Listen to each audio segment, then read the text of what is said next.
కుంభం వారికి గనక చూసుకున్నట్లయితే మీకు రాశిలో రాహువు, సప్తమంలో కేతువు, ధనస్థానంలో శని కుజులు కలిసి ఉన్నారు. 12వ తేదీ వరకు, మే 12 వరకే కలిసి ఉంటారు. మే 12 తర్వాత కుజుడు 3లోకి మారిపోతాడు. 3లో ఉండేటువంటి రవి బుధులు 14వ తేదీకి వృషభంలోకి మారుతారు. వృషభంలో ఉండేటువంటి శుక్రుడు అదే 14వ తేదీకి మిథునంలోకి గురువుతో వెళ్ళి కలుస్తాడు. ఇక చంద్రుడు మీ భాగ్యస్థానం అంటే మీ 9వ స్థానం నుంచి 12 రాశులు తిరుగుతాడు చంద్రుడు. దీని మూలంగా మీకు కలిగే ఫలితాలు ఏమిటి, ఏ దేవతారాధన చేసుకోవాలి, ఎటువంటి పరిహార మార్గం చేసుకోవాలి అనేటువంటి అంశాలు చెప్తుంది నేనైనప్పటికీ చెప్పిస్తుంది సాక్షాత్ లలిత అమ్మవారిగా భావిస్తూ ఆ లలితాంబిక అమ్మవారి యొక్క అనుగ్రహం మీకు పరిపూర్ణంగా కలగాలని మనస్ఫూర్తిగా కోరుకుంటూ, ఇక్కడ గమనించినట్లయితే ఈ యొక్క రాసుల వారికి అంటే మీ యొక్క కుంభరాశి వారికి రాశిలో నుంచి మీకు ఎప్పుడైతే చాలా రోజుల క్రితమే కుజుడు వెళ్ళిపోయాడు కాబట్టి కొంత ఫ్రీ అనేటువంటిది పెరుగుతుంది. కాకపోతే ధనస్థానంలో ఉండేటువంటి శని కుజుల యొక్క ప్రభావం 12వ తేదీ వరకు కొంత ఉంటుంది. అలాగే మీరు 10, 11, 12 తేదీలో నీటి ప్రదేశాలు వెళ్ళినప్పుడు లేదా కొన్ని విషయాల్లో అప్పులు ఇవ్వడం తీసుకునే విషయంలో మోసపోయేటువంటి యోగం నడుస్తుంది, గుర్తుపెట్టుకోండి.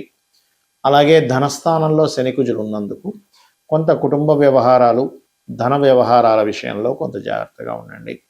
అదేవిధంగా రవి బుధులు గనక చూసుకున్నట్లయితే రవి బుధులు ఇద్దరూ కూడా ఎప్పుడైతే 3వ భావంలో ఉన్నారో ఈ 3వ భావంలో ఉండేటువంటి గ్రహస్థితి ఏదైతే ఉందో ఇది కొంతవరకు మిమ్మల్ని ఒక రకమైనటువంటి కొంత ధైర్య సాహసాలకి ఇస్తుంది. కాకపోతే 3వ భావంలోకి ఎప్పుడైతే కుజుడు మారుతున్నాడో 12వ తేదీ నుంచి 12 నుంచి మీరు ఎవరితోనైనా మాట్లాడేటప్పుడు, అగ్రిమెంట్స్ రాసుకునేటప్పుడు కొంచెం అన్నదమ్ముల వరుసలు లేదా అక్కచెల్లెల వరుస వారితో తెలియని ఘర్షణ యోగం, మీరు ఒక మంచి చెప్పినా సరే చెడు వైపు వెళ్తుంది. కాబట్టి మీరు 12వ తేదీ నుంచి మాట్లాడే విషయంలో, వాట్సాప్ చేసే విషయంలో, మెయిల్ చేసే విషయంలో కొంత జాగ్రత్తగా ఉండండి. ఈ నెల 14వ తేదీ వరకు స్వంత గృహము, వాహనము ఏదైనా కొనుగోలు చేయడానికి, ఆభరణాలు కొనుగోలు చేయడానికి చాలా అనుకూలంగా ఉంది మీకు. ఈ నెల చాలా మటుకు సంతానం కోసం కూడా చేసే ప్రయత్నం చాలా చాలా అనుకూలిస్తుంది. పంచమంలో గురువు ఉంటూ శుక్రుడు కూడా వెళ్తున్నాడు. అందులో ముఖ్యంగా మీకు ఈ నెల 3-4 వారాలు మరింత ఎక్కువ అనుకూలత ఉంటుంది. శుక్రగ్రహం కూడా వెళ్తున్నందుకు, భాగ్యాధిపతి వెళ్ళి పంచమ స్థానంలో ఉండే గ్రహంతో కలుస్తున్నందుకు.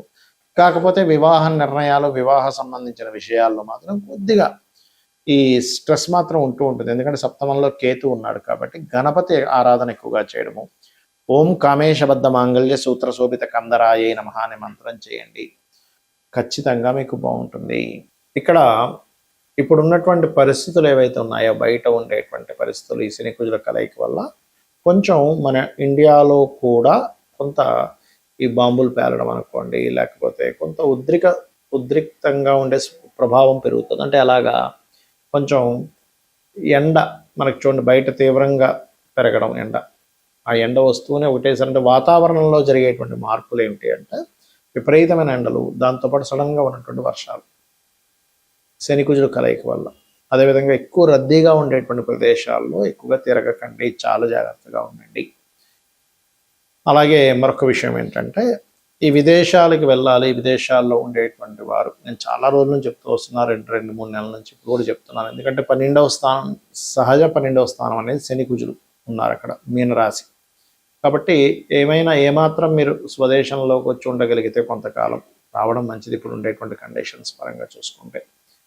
అలాగే ఇక్కడ రైతుల విషయం కనుక చూసుకున్నట్లయితే కాస్త ఈ వంకాయ కానివ్వండి, లేనట్లయితే మామిడి పళ్ళు, అరటి పళ్ళు పండించేటువంటి వారు కాస్త జాగ్రత్తగా ఉండాలి, గుర్తుపెట్టుకోండి. అలాగే మరొక విషయం ఏంటంటే ఇక్కడ చాలామంది ఈ ఏలినాటి శని ఇప్పుడు మనకి ఎవరెవరికి ఉంది, ఏ రాసుల వారికి ఉంది, మేషంకి ఉంది, కుంభానికి ఉంది, మీనానికి ఉంది. సో ఈ 3 రాసుల వారికి కుజుడు కలిసినందుకు శనితో ఆ ఏలినాటి శని ప్రభావం తగ్గుతుంది. కానీ ఆ 2 గ్రహాల యొక్క ప్రభావం ఉంది కాబట్టి ఏలినాటి శని 3 రాసులకు చెప్పుకున్నాం మనము. అష్టమ శని సింహం వారికి ఉంటుంది, మీనము వారికి అర్ధాష్టమ శని ఉంటుంది. కాబట్టి వీరందరూ కూడా శని కుజ గ్రహాల దగ్గర దీపారాధన చేయడం ముఖ్యంగా తెలుసుకోవాలి. ఇంకొకటి ఏంటంటే షేర్ మార్కెట్ కారకుడైనటువంటి బుధుడు ఈ యొక్క శని కుజ గ్రహాల మధ్యన వస్తున్నాడు కాబట్టి షేర్ మార్కెట్లో మీరు ఎప్పుడూ చూడనటువంటి ఫ్లక్చుయేషన్స్ జరగనున్నాయి రాబోయే 25 రోజులు కూడా గుర్తుపెట్టుకోండి. బుధుడు వస్తున్నాడు మీన రాశిలోకి. ఇది చాలా చాలా చాలా ఇంపార్టెంట్ అయినటువంటి విషయం, అది ప్రధానంగా గుర్తుపెట్టుకోండి. అలాగే మరొక విషయం ఏంటంటే ఇక్కడ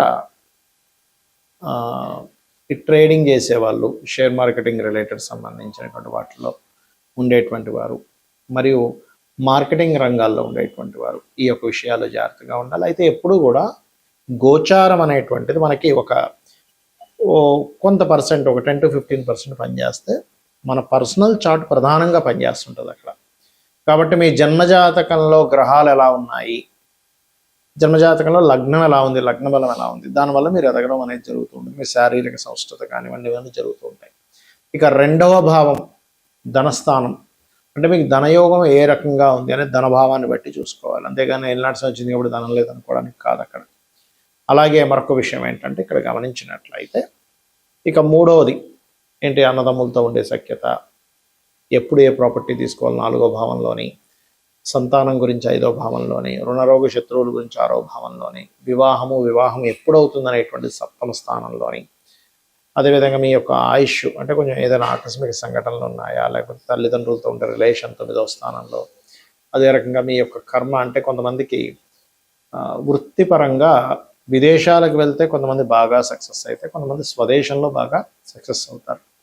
కాబట్టి విదేశాల్లోకి వెళ్తే బాగుంటుందా, స్వదేశంలో బాగుంటుందా అనేటువంటి ఒక క్లారిటీ అనేటువంటిది మీకు మీ 10వ భావాధిపతి ఎక్కడున్నాడనే దాని మీద వస్తుంది. కాబట్టి ఏంటంటే ఇన్వెస్ట్మెంట్స్ కానివ్వండి, బిజినెస్ రాణించేది కానివ్వండి, అన్నీ మీ జన్మజాతకంలో ఉంటాయి. గోచార ఫలితాలు కేవలం 10 to 15% మాత్రమే, ఇది ప్రధానంగా గుర్తుపెట్టుకోండి. అలాగే సరే జాతకం లేదు, అప్పుడు ఏం చేయాలి? మీరు చక్కగా మీ యొక్క జాతకం లేనంత మాత్రం చేత చింతించకుండా అమ్మవారి యొక్క ఆరాధన నిత్యము, లలితా సహస్రనామాలు లేదా విష్ణు భక్తులు అయినట్లయితే విష్ణు సహస్రనామాలు, శివభక్తులయ్యారు శివ సహస్రనామాలు చేసుకోండి. మనము మన జాతకాన్ని తెలుసుకొని ఒక జ్యోతిలాగా, అంటే జ్యోతిష్యము అంటే ఒక వెలుగులాగా మనకు ముందే కనబడుతుంది ఏంటి, వాట్ ఈజ్ వాట్ అనేది. దాన్ని బట్టి మనం ఎలా అయితే నిర్ణయాలు తీసుకొని ముందుకు వెళ్తూ ఉంటామో, జాతకం తెలియదు అప్పుడు ఏం చేస్తాము, దేవుని మీద భారం వేసి ధర్మబద్ధంగా మన పని మనం చేసుకుంటూ వెళ్ళిపోతూ ఉండాలి.